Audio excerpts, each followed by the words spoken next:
পতিত হয়। দুৰ্ঘটনাত পতিত হলে তেওঁলোক বিভিন্নজন বিভিন্ন সময়ত নিহত হয় আৰু পাৰ্মানেন্ট ডিজেবিলিটি হয়। আৰু পাৰ্মানেন্ট ডিজেবিলিটিৰ লগত কেতিয়াবা পাৰ্চিয়েল ডিজেবিলিটিও হয়। তাৰমানে এটা হল ডেথ, এক্সিডেণ্টেল ডেথ, দুৰ্ঘটনা জড়িত মৃত্যু। দুৰ্ঘটনা বুলি কওঁতে ৰোড এক্সিডেণ্টৰ পৰা, ফায়াৰ আউটব্ৰেকৰ পৰা, বানপানীৰ পৰা গোটেইখিনিক দুৰ্ঘটনা বুলি ধৰা হয়। আৰু তেওঁলোকৰ পাৰ্মানেন্ট ডিজেবিলিটিও হয়, পাৰ্চিয়েল ডিজেবিলিটিও হয়।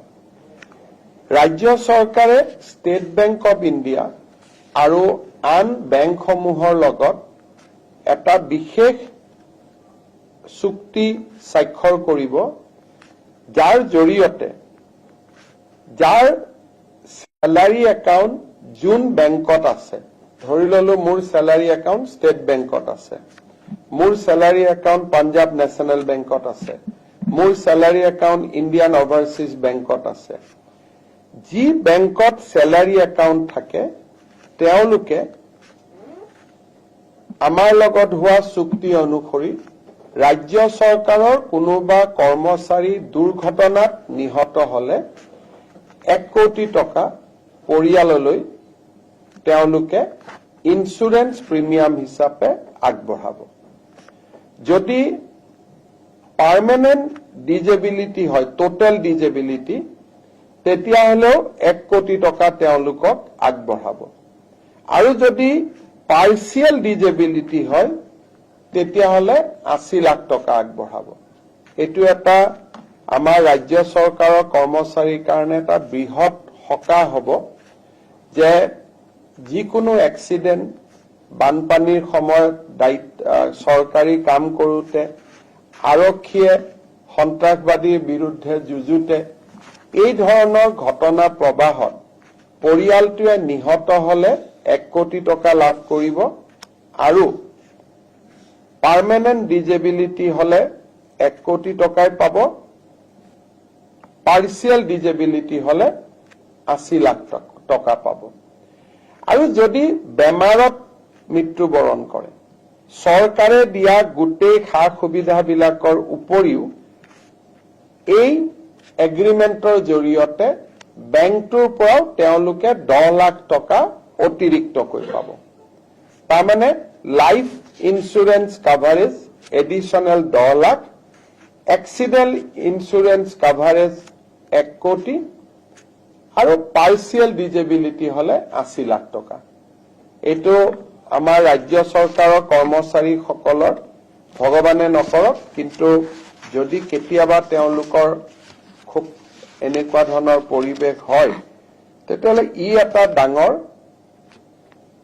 সিকিউৰিটি সিস্টেম হিচাপে পৰিয়ালটোৰ ওচৰত কাম কৰিব। এইখিনিৰ পৰিৱৰ্তেও চৰকাৰে যি সুবিধা আজিলৈকে আগবঢ়াই আছে এইখিনি চলি থাকিব। এইখিনি অতিৰিক্ত সুবিধা আমি দিছো, কিন্তু এজন চৰকাৰী কৰ্মচাৰী মৰিলে ফেমিলিটোৱে 60 বছৰ বয়সলৈকে পেঞ্চন পায়, GPF যিবিলাক পায়ে থাকিব।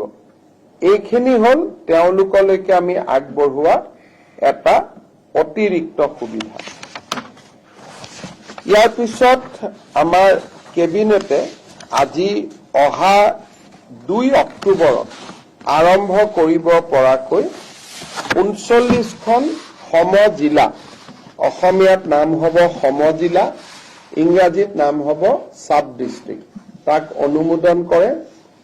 এই সাব ডিষ্ট্ৰিক্ট 39খন হল ধুবুৰী জিলাৰ বিলাসীপাৰা, গোলকগঞ্জ, বঙাইগাঁৱৰ অভয়াপুৰী, কামৰূপৰ ৰঙিয়া, নগাঁৱৰ কলিয়াবৰ, ৰহা, বিশ্বনাথৰ গহপুৰ আৰু বিহালী, এখন গহপুৰত হ'ব, এটা বিহালীত হ'ব, লখিমপুৰৰ ঢকুৱাখানা, ধেমাজিৰ জোনাই, তিনিচুকীয়াৰ মাৰ্ঘেৰিটা, শদিয়া, ডুমডুমা, শিৱসাগৰৰ নাজিৰা, ডিমৌ, যোৰহাটৰ তিতাবৰ, গোলাঘাটৰ বোকাখাট, সৰুপথাৰ, দেৰগাঁও, কাছাৰৰ লক্ষীপুৰ, গোৱালপাৰাৰ গোৱালপাৰা ৱেষ্ট, কামৰূপ মহানগৰৰ দিছপুৰ, ডিমৰীয়া, নিউ গুৱাহাটী, জালুকবাৰী, দৰঙৰ চিপাজাৰ দলগাঁও, মৰিগাঁও জাগিৰোড লাহৰীঘাট, হোজাই লামডিং, শোণিতপুৰ জিলাৰ ঢেকিয়াজুলি নদুৱাৰ, ডিব্ৰুগড়ৰ খোৱাং,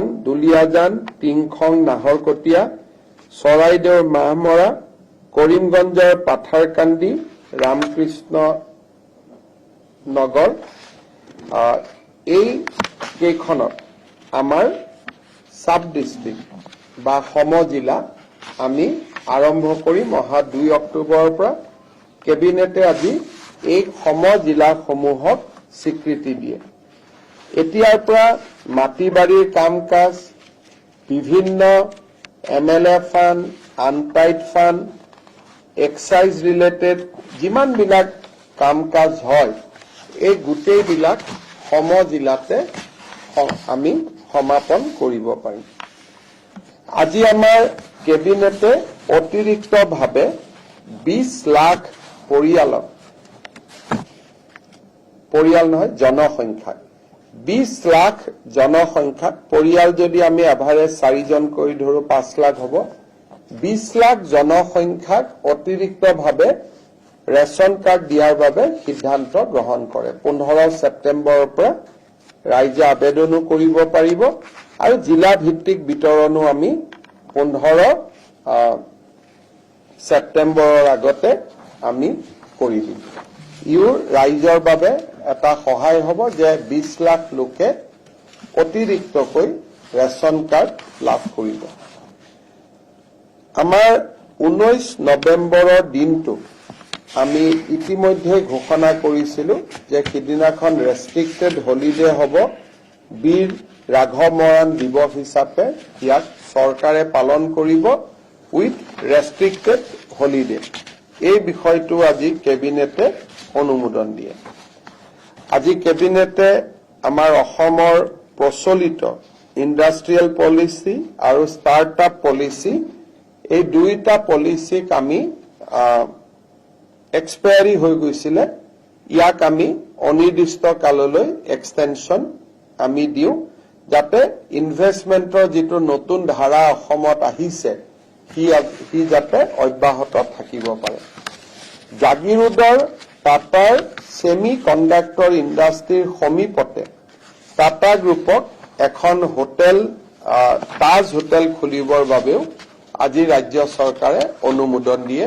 ইয়াৰ ফলত ছেমি কণ্ডাক্টৰ ইণ্ডাষ্ট্ৰীৰ লগতে তাজ হোটেল এখনো নতুনকৈ জাগিৰোডত প্ৰতিষ্ঠা হ'ব। ই পৰ্যটন ক্ষেত্ৰকো শক্তিশালী কৰিব।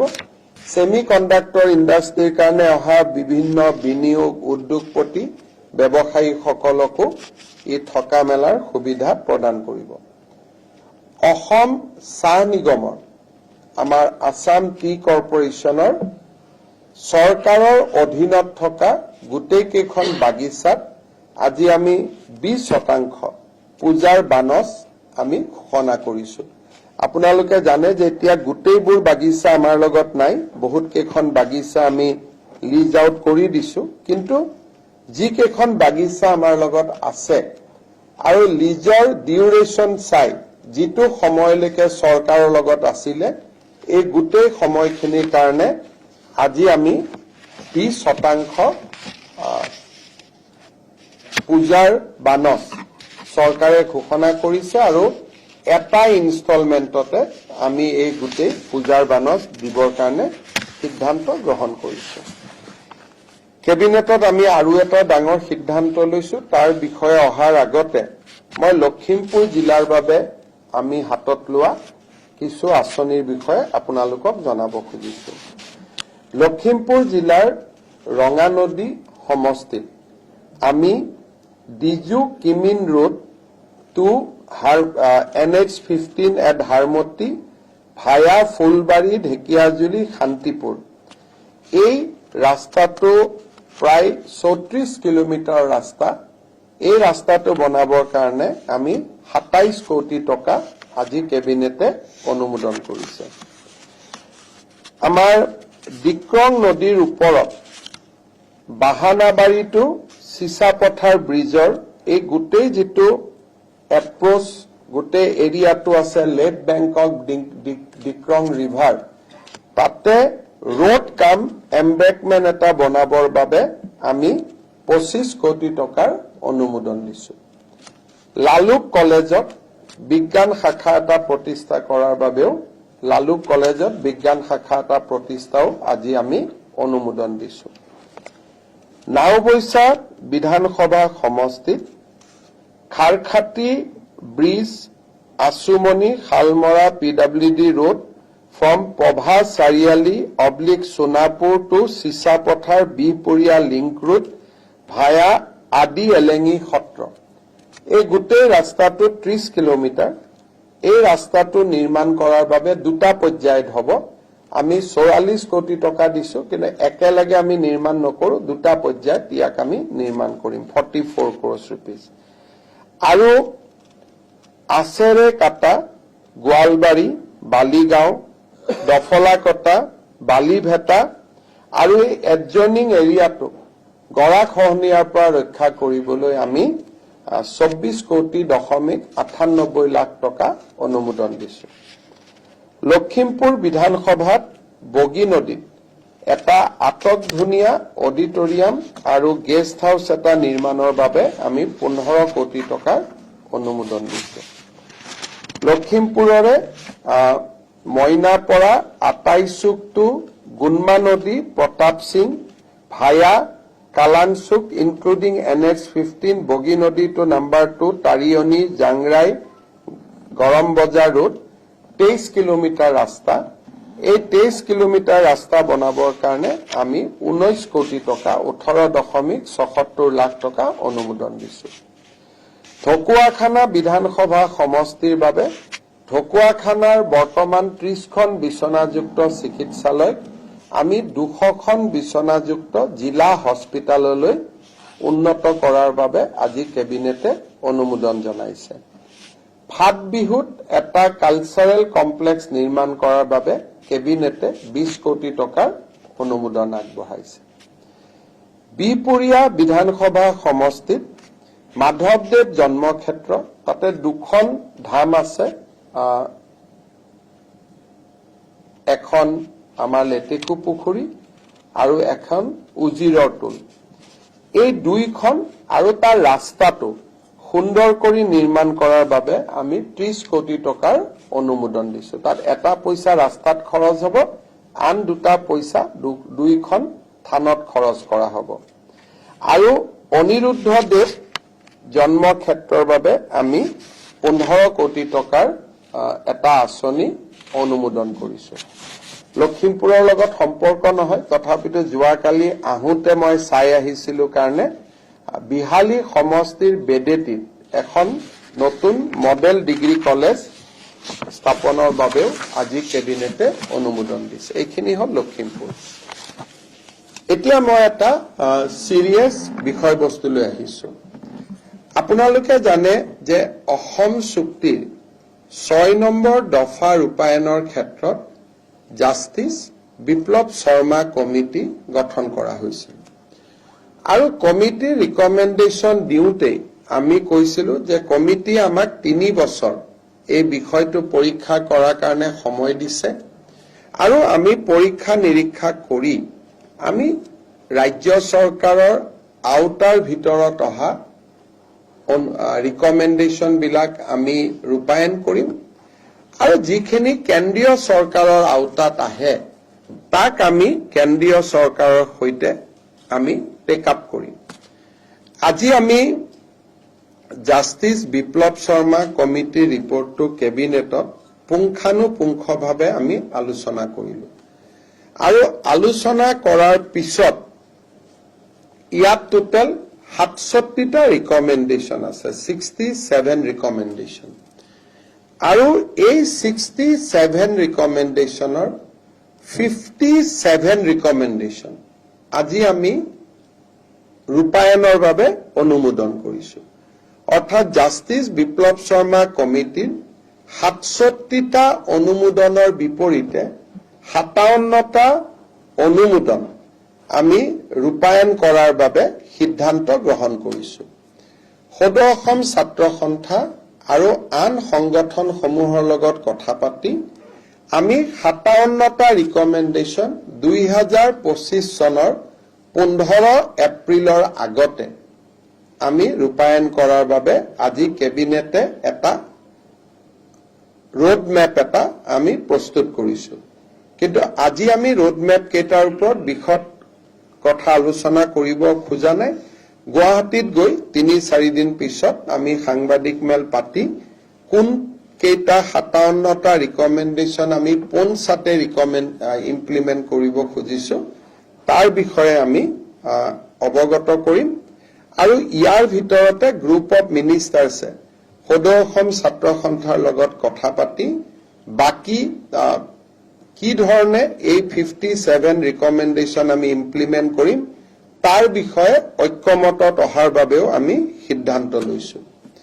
বাকি যি 10টা ৰিকমেণ্ডেশ্যন থাকি যাব ভাৰত চৰকাৰৰ পৰ্যায়ত সেইকেইটা পৰ্যায়ক্ৰমে আমি ভাৰত চৰকাৰৰ লগত টেক আপ কৰিবৰ বাবে সিদ্ধান্ত লৈছো ইয়াৰ এটা দুটা ৰিকমেণ্ডেশ্যন ইতিমধ্যে ভাৰত চৰকাৰে ৰূপায়ণো কৰিছে আৰু এই বিষয়ে বাকি 10টা ৰিকমেণ্ডেশ্যন আমি ভাৰত চৰকাৰৰ লগত আলোচনা কৰি সময় উচিত সিদ্ধান্ত লোৱাৰ বাবে চেষ্টা কৰিম অৰ্থাৎ আজি যদি আমি ক'ব যাওঁ বিপ্লৱ শৰ্মা কমিটি টোটেল ৰিপৰ্ট আছিল 67 তাৰে 57টা আমি ইমপ্লিমেণ্ট কৰিম ইমপ্লিমেণ্টেশ্যনৰ পৰ্যায়ত যাওঁতে জনজাতীয় ভাষা সংস্কৃতি এইবিলাকৰ ওপৰত যাতে আঘাত নপৰে তাৰ কাৰণে আমি 6 শিডিউলত যিবিলাক অথৰিটি আছে ডিমা হাছাও কাৰ্বি আলং আৰু বড়োলেণ্ড তেওঁলোকৰ অনুমতি লোৱাৰ পিছতহে সেই অঞ্চলবিলাকত এই ৰিকমেণ্ডেশ্যন বিলাক আমি ইমপ্লিমেণ্ট কৰিম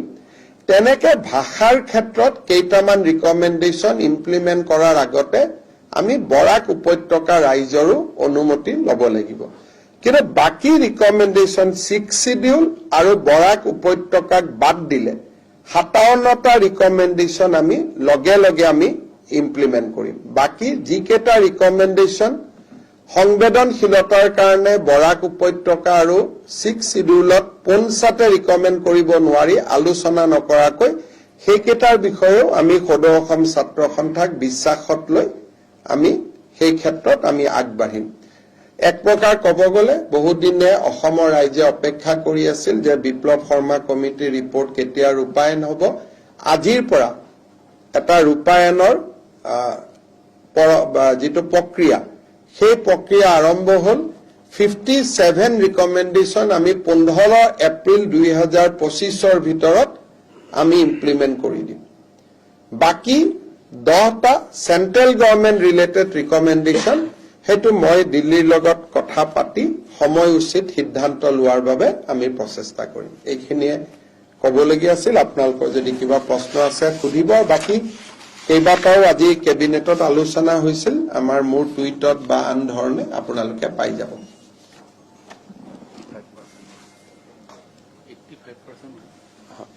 So total 100টাৰ 85% ৰিকমেণ্ডেশ্যন যদি 100 ৰিকমেণ্ডেশ্যন বুলি কওঁ 67ৰ ভিতৰত 57 85% হ'ব ইমানখিনি আমি 2025 চনৰ এপ্ৰিলৰ আগতে আমি কৰি দিম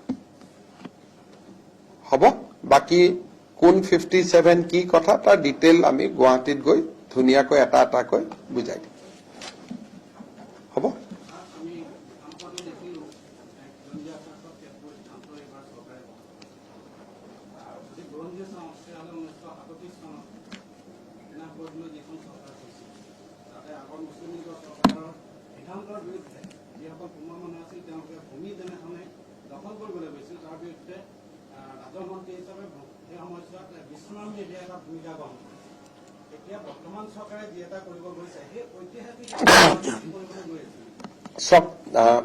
আমি লোৱা ব্যৱস্থা বিপ্লৱ শৰ্মা কমিটিয়ে ল্যান্ডৰ ওপৰত দিয়া ব্যৱস্থা আৰু আমি ভাবি থকা আৰু নতুন ব্যৱস্থা এই গোটেইখিনি যদি আমি লক কৰি দিওঁ তেতিয়ালে 2000 এপ্ৰিললৈকে অসমৰ অসমীয়া মানুহ যত মই অসমীয়া বুলি কওঁতে বৰাকত মই বৰাকৰ জনগোষ্ঠীক বুজাইছো বা জনজাতীয় লোকসকলক বুজাইছো আমি এটা ডাঙৰ সুৰক্ষা চক্ৰ এটা নিৰ্মাণ কৰিব পাৰিম আৰু মইতো বিপ্লৱ শৰ্মা কমিটি ৰিপৰ্ট দেখি আজি ভাল কৰি পঢ়িছো সেই ৰিপৰ্টতকৈও আৰু আমি কেইবাটাও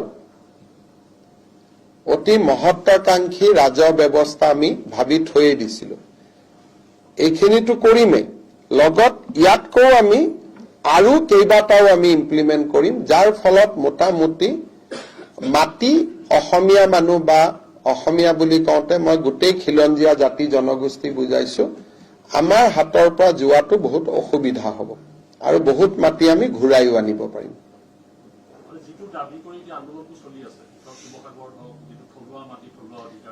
বিপ্লৱ শৰ্মা কমিটি যি দিছে বিপ্লৱ শৰ্মা কমিটিৰ ৰিপৰ্টত তেওঁলোকে নিজেই কৈছে যে মিউনিচিপালিটি এৰিয়াবিলাক ইয়াত আনিব নালাগে গতিকে ইমান দিন আমি বিপ্লৱ শৰ্মাৰ ৰিপৰ্টটো পঢ়া নাছিলো গতিকে বিপ্লৱ শৰ্মাই যি ধৰণে লিখিছে আমি সেই ধৰণে কৰি দিম গতিকে বিপ্লৱ শৰ্মাই কোৱা কথাখিনি আমি গোটেই কৰিব পাৰিম তাত দুই এটা এক্সেপশ্যন থাকিব যে টি গাৰ্ডেনৰ মানুহৰ এটা তেওঁলোকৰতো কোনো কাগজ পত্ৰ নাই গতিকে তেওঁলোকৰ ক্ষেত্ৰত আমাৰ দৃষ্টিভংগীটো বেলেগ হ'ব লাগিব গুৰ্খা লোকসকল গ্ৰেজিং পথাৰত আছিল তেওঁলোকৰ দৃষ্টিভংগীটো বেলেগ হ'ব লাগিব শিডিউল কাষ্ট শিডিউল ট্ৰাইব মানুহৰ কাগজ নাথাকিলেও আমি মানি ল'ব লাগিব গতিকে সৰু সুৰা সংশোধন কেইটামান যিটো আমি আছুৰ লগত কথা পাতিম দুই এটা সংশোধনক বাদ দি আমি গোটেইখিনি আমি কৰি দিম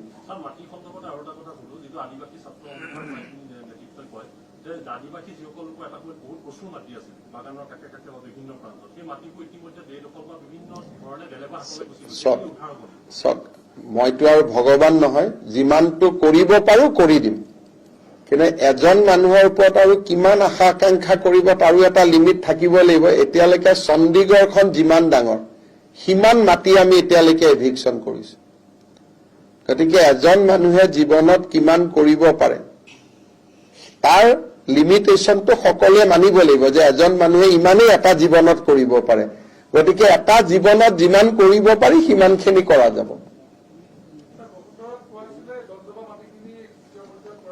ইয়ালৈকে নাযাওঁ নেকি আজি ইমান ডাঙৰ কথাখিনি কলো আৰু এতিয়া জল ডুবালৈকে গ'লে আৰু গোটেই কথাটো ডাইলুট হৈ যাব মোক ৰাতিপুৱা সুধি ল'ব